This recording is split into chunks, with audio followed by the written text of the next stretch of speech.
રહ્યા છે ABL24 news. ગુજરાતનું ગૌરવ વેળાવદર નેશનલ પાર્કમાં કાળિયાર હરણોની અદ્ભુત દુનિયા।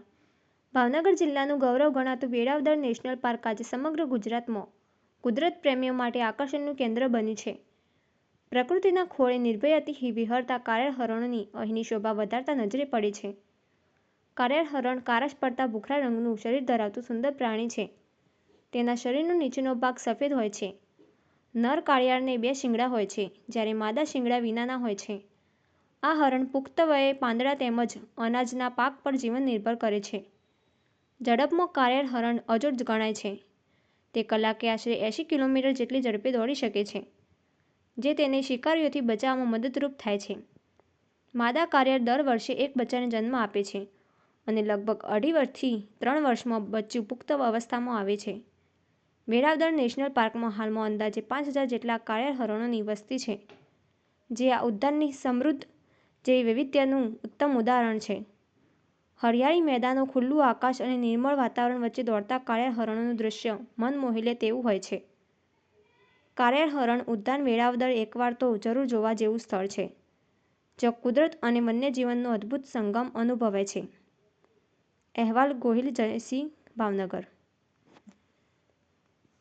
ચાલો આજે આપણે ગુજરાતની એક ખાસ જગ્યાએ જઈએ। ત્યાંના ઘાસના મેદાનોમાં એક એવું પ્રાણી રહે છે જે ખરેખર ગતિ અને સુંદરતાનું બીજું નામ છે। જી હા, આપણે વાત કરી રહ્યા છીએ વેળાવદરના કાળિયારની અને એની અદ્ભુત દુનિયાની। જુઓ તો ખરા, આ છે કાળિયાર। એના વળદાર શિંગડા અને એનો આકર્ષક દેખાવ સાચે જ ભારતીય વન્યજીવનનો એક અમૂલ્ય ખજાનો। પણ સવાલ એ છે કે આ પ્રાણીમાં એવું તો શું ખાસ છે? ચાલો જાણીએ। કોઈ પણ ભવ્ય પ્રાણીને રહેવા માટે એક ખાસ ઘર તો જોઈએ જ, બરાબર ને? તો કાળિયાર માટે એ ઘર છે ગુજરાતનું સાચું કુદરતી ગૌરવ। આ જગ્યા છે વેળાવદર રાષ્ટ્રીય ઉદ્યાન। હવે આને ખાલી એક પાર્ક સમજવાની ભૂલ ન કરતા। આ તો એક આખું અભયારણ્ય છે, એક એવી જગ્યા જે ખાસ કરીને કાળિયારના રક્ષણ અને વિકાસ માટે જ બનાવવામાં આવી છે। એમ કહી શકાય કે આ એમની એકદમ સુરક્ષિત દુનિયા છે। જરા કલ્પના કરો, જ્યાં સુધી નજર પહોંચે ત્યાં સુધી ફેલાયેલા સોનેરી ઘાસના મેદાનો। આ ખુલ્લી જગ્યા છે ને, એ કાળિયાર માટે સ્વર્ગથી ઓછી નથી। અહીંયા એમને પેટ ભરીને ખાવાનું પણ મળે છે અને સૌથી જરૂરી વાત, શિકારીઓથી બચવા માટે દોડવા માટે ખુલ્લી જગ્યા પણ મળે છે। તો એમના ઘર વિશે તો આપણે જાણી લીધું। હવે ચાલો ખુદ કાળિયારને જ જરા નજીકથી મળીએ। અને હા, એક વાત જાણીને ખરેખર નવાઈ લાગશે કે નર અને માદા કાળિયાર દેખાવમાં કેટલા અલગ હોય છે। અહીંયા જુઓ, આ છે કુદરતનો કમાલ। એક બાજુ ઘેરા કાળા રંગનો પુખ્ત નર છે તો બીજી બાજુ હળવા બદામી રંગની માદા।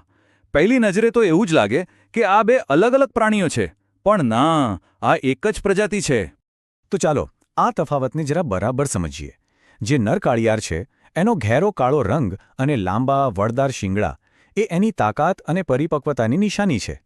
બીજી બાજુ માદાનો જે હળવો બદામી રંગ છે એ એને ઘાસના મેદાનોમાં ભળી જવામાં એટલે કે છુપાઈ રહેવામાં મદદ કરે છે। અને હા, એને શિંગડા નથી હોતા। હવે વાત કરીએ એમના ખોરાકની। કાળિયાર સંપૂર્ણ શાકાહારી છે, એટલે એમનો ખોરાક સીધો જ એમના વાતાવરણ પર આધાર રાખે છે। વેળાવદરનું ઘાસ, પાંદડા અને ક્યારેક આસપાસના ખેતરોમાંથી પાક, બસ આ જ એમની ઊર્જાનો મુખ્ય સ્ત્રોત છે। પણ જુઓ, કાળિયારની ઓળખ ફક્ત એના દેખાવથી જ નથી। એની અસલી તાકાત તો એના પગમાં છુપાયેલી છે। એક એવું રક્ષણ જેની સામે કોઈ શિકારી ટકી ન શકે, અને એ છે એની અકલ્પનીય ઝડપ।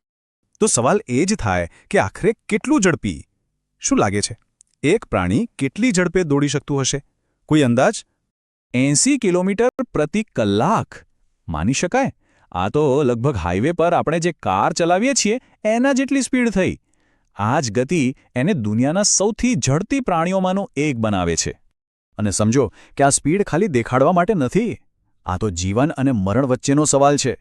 વેળાવદર જેવા ખુલ્લા મેદાનોમાં જ્યાં છુપાવાની ખાસ જગ્યા ન હોય, ત્યાં બચવા માટે આ ઝડપ જ એમનું સૌથી મોટું હથિયાર અને સૌથી મોટું રક્ષણ છે। એક કાળિયારની ઝડપ તો જોરદાર છે જ, પણ જરા વિચારો, જ્યારે આવા હજારો કાળિયાર એકસાથે રહેતા હોય તો એ દ્રશ્ય કેવું હશે? ચાલો જોઈએ કે વેળાવદર પાર્કમાં એમનો સમુદાય કેટલો મોટો અને સમૃદ્ધ છે। લગભગ 5000! જી હા, વેળાવદર નેશનલ પાર્કમાં આટલી મોટી સંખ્યામાં કાળિયાર વસે છે. અને આ ખાલી એક આંકડો નથી, આ તો સંરક્ષણ માટે કરાયેલા પ્રયત્નોની સફળતા અને એક તંદુરસ્ત પર્યાવરણનો જીવતો જાગતો પુરાવો છે.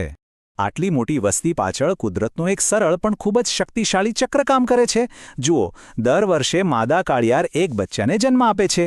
પછી ફક્ત 2.5 થી 3 વર્ષમાં જ એ બચ્ચું મોટું થઈ જાય છે અને આ જીવનચક્રને આગળ ધપાવે છે. બસ આ જ રીતે એમની વસ્તી સતત ટકી રહે છે. તો આટલું બધું જાણ્યા પછી એ તો સ્પષ્ટ છે કે વેળાવદર ફક્ત એક પાર્ક નથી, પણ એક જીવંત ખજાનો છે. પણ સવાલ એ છે કે શા માટે કોઈએ આ જગ્યાની મુલાકાત લેવી જ જોઈએ? લેખક ગોહિલ જયસિંહ વી એ બહુ સરસ વાત કહી છે.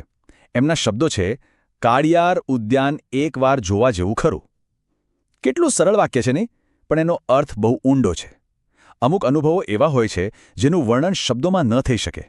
એને તો બસ જીવવા જ પડે. વેળાવદરની આ સફળતા છે ને, એ ફક્ત એક સુંદર દ્રશ્ય નથી. આ તો સંરક્ષણની જીતની એક કહાણી છે. આ આપણને એક બહુ મોટી વાત યાદ અપાવે છે કે જ્યારે આપણે દિલથી પ્રકૃતિનું રક્ષણ કરીએ છીએ, ત્યારે પ્રકૃતિ આપણને આવા અદ્ભુત પરિણામો પાછા આપે છે. અને આ જ વાત આપણને એક બહુ મોટા સવાલ પાસે લાવીને ઊભી રાખે છે. વેળાવદર જેવા કુદરતી ખજાનાને આવનારી પેઢીઓ માટે સાચવી રાખવા, એના માટે શું કરવું જોઈએ? આનો જવાબ કોઈ એક વ્યક્તિ પાસે નથી. એ આપણા સૌના સહિયારા પ્રયત્નો